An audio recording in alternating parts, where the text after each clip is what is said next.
Every week, millions of people push a shopping cart through a supermarket without giving it a second thought.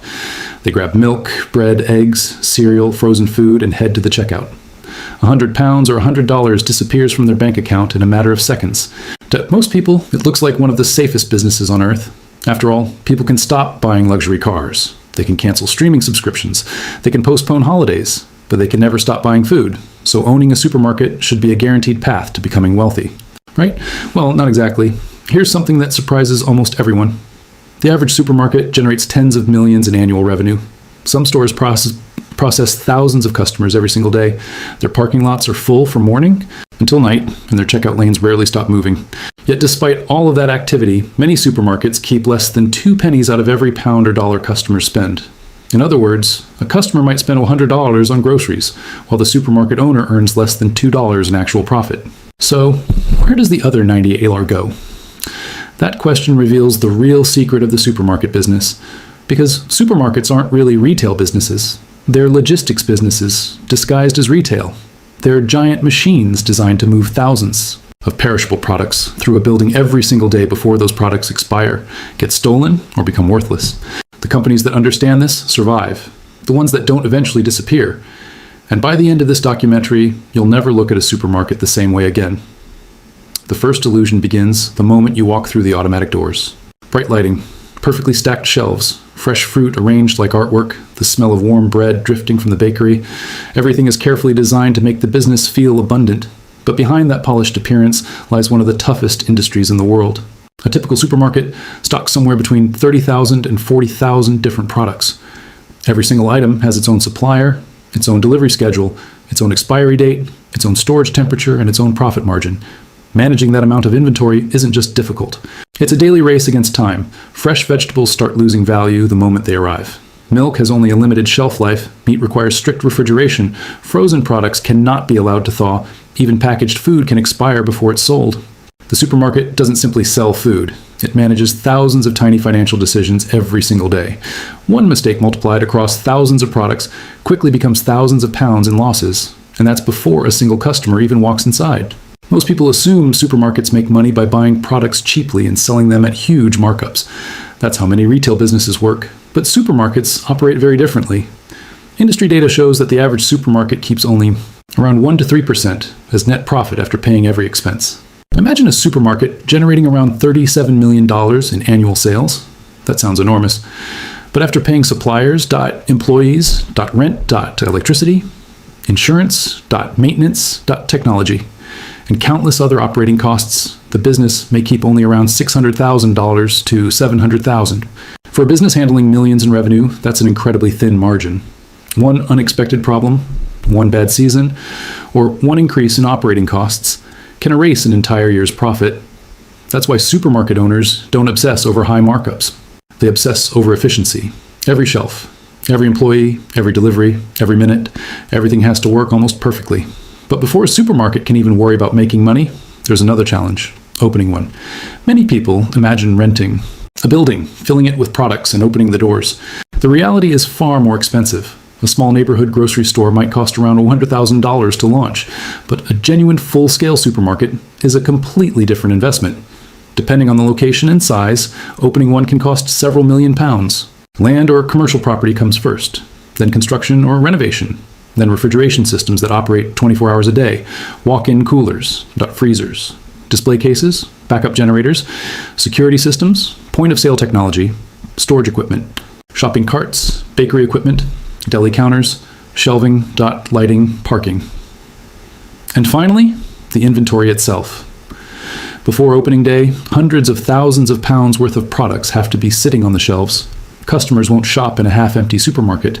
The store has to look fully stocked from day one, and all of that money is invested before the first sale is ever made. Then comes the real challenge, keeping the supermarket alive. The biggest expense isn't rent. It isn't electricity. It isn't even wages. It's the products themselves. In most supermarkets, the cost of goods sold consumes around 65 to 75% of every sale. That means if a customer spends $100, roughly $70 may already belong to suppliers. Only the remaining amount is left to cover every other expense. Then come employee wages. A modern supermarket needs cashiers, stock clerks, department managers, cleaners, security, bakery staff, butchers, warehouse workers, and customer service employees. Hundreds of hours of labor are required every single day. Unfortunately, grocery retail also experiences one of the highest employee turnover rates in retail. New staff constantly need hiring. Training never really ends. Experienced workers leave. New ones arrive. And every replacement costs both time and money. While customers notice stocked shelves, owners notice staffing costs, electricity creates another hidden challenge. Most commercial buildings sleep at night. Supermarkets don't. Refrigeration systems operate every minute of every day. If they stop, thousands of pounds worth of food can be destroyed within hours. Lighting, air conditioning, freezers, bakery ovens, computers, checkout systems, everything depends on continuous power. For many supermarkets, energy becomes one of the largest operating expenses throughout the year. Customers rarely think about it. Owners think about it every month. Then comes the invisible expense that quietly destroys profits. Shrinkage. Most shoppers have never heard the word. Inside the industry, it's one of the most feared numbers. Shrinkage simply means inventory that disappears before it can be sold. Sometimes it's shoplifting, sometimes employee theft, sometimes damaged products, sometimes spoiled food, sometimes administrative mistakes. Whatever the reason, the result is identical. The supermarket paid for products that never generated revenue. Industry estimates suggest shrinkage typically costs supermarkets somewhere between 1.5 and 3% of total sales. That sounds manageable until you remember the average supermarket only earns around 1 to 3% profit. A business earning 2% profit cannot afford to lose 2% of its inventory. That's the difference between making money and losing money. Fresh produce suffers the most. Fruit and vegetables naturally spoil. Bananas ripen too quickly. Leafy greens wilt. Berries become unsellable within days. Every morning, employees remove products customers will never see. Not because they're unsafe, but because customers expect perfection. A single bruised apple often stays on the shelf, several bruised apples, and customers stop trusting the entire display. So supermarkets throw away enormous amounts of perfectly edible food every year. Not because they want to, because customer psychology demands it. And psychology drives almost everything inside a supermarket. Most shoppers believe they choose their own path. In reality, the building quietly guides almost every decision they make. Most shoppers believe they decide what to buy the moment they walk through the entrance. The truth is, supermarkets begin influencing those decisions long before a product ever reaches the shopping cart. Nothing inside the building is random. The entrance, the aisles, the lighting, the music, even the smell of freshly baked bread, everything is carefully designed to keep customers inside just a little longer, because time is one of the supermarket's most valuable assets. Research has consistently shown that the longer shoppers stay inside a store, the more they tend to spend. That's why many supermarkets place flowers, fresh fruit, and colorful vegetables near the entrance. Those products aren't there simply because they're fresh. They're there because they create an immediate impression of quality. Your brain begins judging the entire supermarket within seconds. If the produce looks fresh, customers naturally assume the meat, dairy, and bakery are equally fresh. It's a psychological shortcut, and supermarkets know exactly how to use it. Then there's the layout. Have you ever noticed that milk, eggs, and bread are almost never near the entrance? Those are products nearly everyone needs. If supermarkets placed them by the front door, customers would grab what they came for and leave. Instead, they're usually positioned near the back of the store. To reach them, shoppers must walk past dozens of other aisles filled with snacks, drinks, frozen food, and special offers. Every extra step creates another opportunity for an unplanned purchase. This is known as impulse buying, and it quietly generates billions every year. The checkout area works the same way. After spending 30 or 40 minutes shopping, customers are mentally tired. They're waiting in line. Their attention isn't focused anymore. That's exactly why chocolates, chewing gum, soft drinks, and magazines surround the checkout lanes. These aren't expensive purchases. They're emotional purchases. A 2 chocolate bar doesn't seem significant when the shopping bill already totals $120. But multiply that decision by thousands of customers every week, and those tiny purchases become a major source of revenue. Shelf placement follows the same principle. Products positioned at eye level consistently sell better than identical products placed near the floor. Children's cereals are often placed at a child's eye level. Premium brands compete fiercely for the most visible shelf space. In many cases, manufacturers actually pay supermarkets to place their products in these prime locations. That means shelf space itself has become a business. The supermarket isn't just selling products. Sometimes it's selling visibility. But perhaps the smartest strategy of all involves products that barely make any money. Inside the industry, they're known as loss leaders. Take milk, for example. Many supermarkets sell milk at extremely competitive prices. Sometimes the profit is so small it's almost insignificant. Why would any business willingly reduce its profits? Because milk isn't the real product. The customer is. Once shoppers enter the store for milk, very few leave with only milk. They pick up bread, coffee, biscuits, frozen pizza, soft drinks, cleaning supplies. The supermarket may earn almost nothing from the milk itself, but it profits from everything else added to the trolley. Another strategy has become even more important over the last decade: private label products. Walk through almost any supermarket today, and you'll notice shelves filled with products carrying the supermarket's own brand: pasta, rice, chocolate, breakfast, cereal, coffee, even frozen meals. Many shoppers assume these products are lower quality simply because they're cheaper. In reality, that's often far from the truth. Many private label products are manufactured in the very same factories that produce famous national brands. The difference isn't always the recipe, it's the marketing. Global brands spend enormous amounts on advertising, sponsorships, and celebrity endorsements. Supermarket brands don't. Without those additional costs, supermarkets can sell similar products at lower prices while keeping healthier profit margins. It's one of the smartest financial decisions they've ever made. Customers save money. The supermarket earns more. Both sides win, but none of these strategies matter if products never arrive on the shelves. Behind every supermarket is an enormous supply chain operating almost 24 hours a day. Every morning, distribution centers dispatch hundreds of trucks carrying fresh fruit, vegetables, meat, dairy products, frozen food, and packaged groceries. Timing is everything. A delayed delivery leaves empty shelves. Ordering too much creates waste. Ordering too little sends customers to competitors. Managing inventory has become one of the most advanced sciences in modern retail. Today, many supermarket chains use artificial intelligence to forecast demand before customers even enter the store. The software analyses weather forecasts, public holidays, local events, historical sales, and seasonal buying patterns. If a heat wave is expected, orders for bottled water, soft drinks, and ice cream automatically increase. If heavy snow is forecast, supermarkets prepare for a surge in demand for bread, milk, and canned food. The goal isn't simply to keep shelves full, it's to have exactly the right amount of stock. Not too much, not too little, because every unsold product reduces profit, and every empty shelf represents a lost sale. Technology has become one of the supermarket industry's greatest weapons. Electronic shelf labels can update thousands of prices within minutes. Self-checkout machines reduce labor costs. Automated warehouses process online orders faster than human workers ever could. Artificial intelligence continues learning from millions of shopping habits every single day. Yet despite all this technology, despite billions invested in automation, and despite decades of experience, some of the biggest supermarket companies in history still failed. Companies that once seemed impossible to defeat eventually disappeared. So what went wrong? How can a supermarket empire serving millions of customers suddenly collapse? That's where the biggest secret of the supermarket business begins. The companies that dominate the supermarket industry today understand one thing better than anyone else. Selling groceries is no longer enough. They have to build an ecosystem. Take Walmart. With thousands of stores around the world, Walmart has become one of the largest retailers in human history. But its success isn't simply about having bigger buildings or lower prices. It's about scale. Walmart buys products in such enormous quantities that suppliers often give the company prices smaller competitors could never negotiate. Imagine ordering 10 boxes of cereal. Now imagine ordering 10 million. The price changes dramatically. The purchasing power allows Walmart to sell products for less while still protecting its already thin profit margins. It's a strategy built on volume. Instead of making huge profits from each customer, Walmart earns a tiny amount from millions of customers every single day. Costco chose a completely different path. Walk into a Costco warehouse and you'll notice something unusual. The shelves are simple. Products are stacked on pallets. Decorations are minimal. There are fewer brands than in a traditional supermarket. None of that is an accident.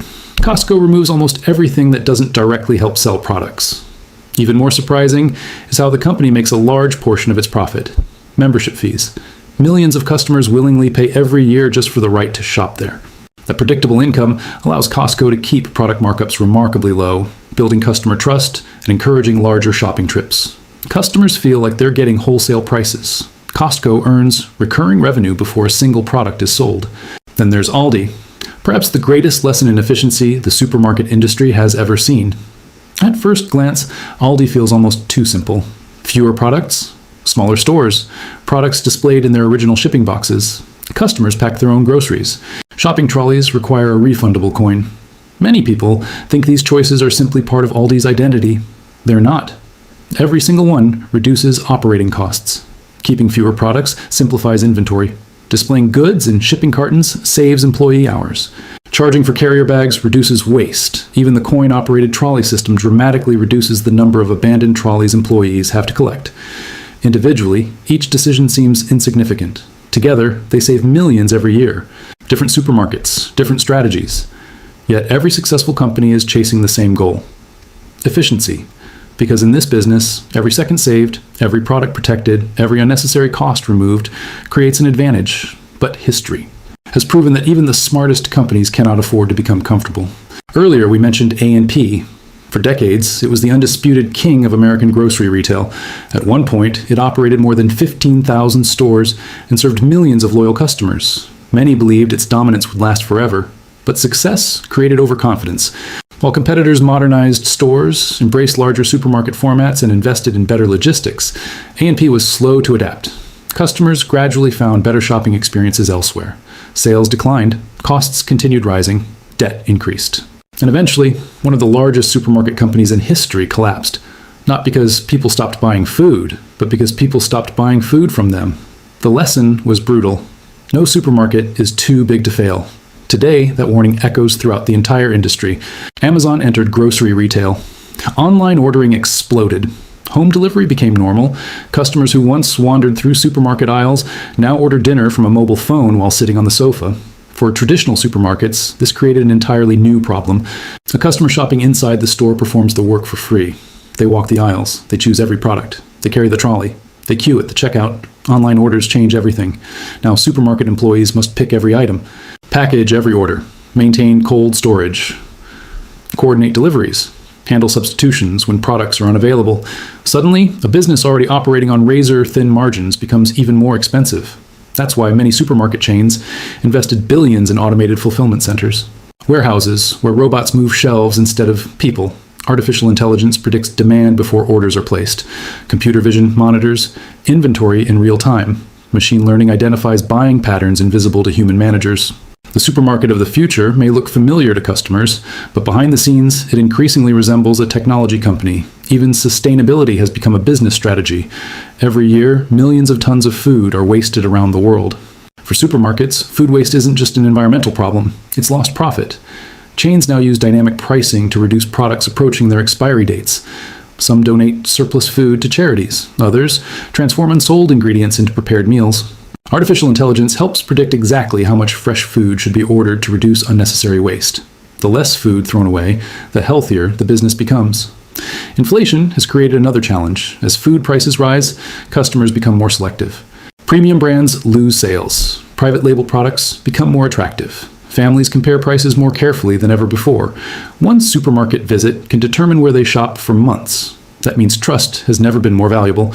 If customers believe one supermarket consistently offers better prices, fresher products, or a better experience, they'll often remain loyal. Not because of advertising, but because of habit. And habits are incredibly difficult to break. So the next time you push a shopping trolley through a supermarket, look beyond the colorful packaging and neatly organized shelves. Every aisle represents thousands of business decisions. Every product has traveled through an extraordinary supply chain.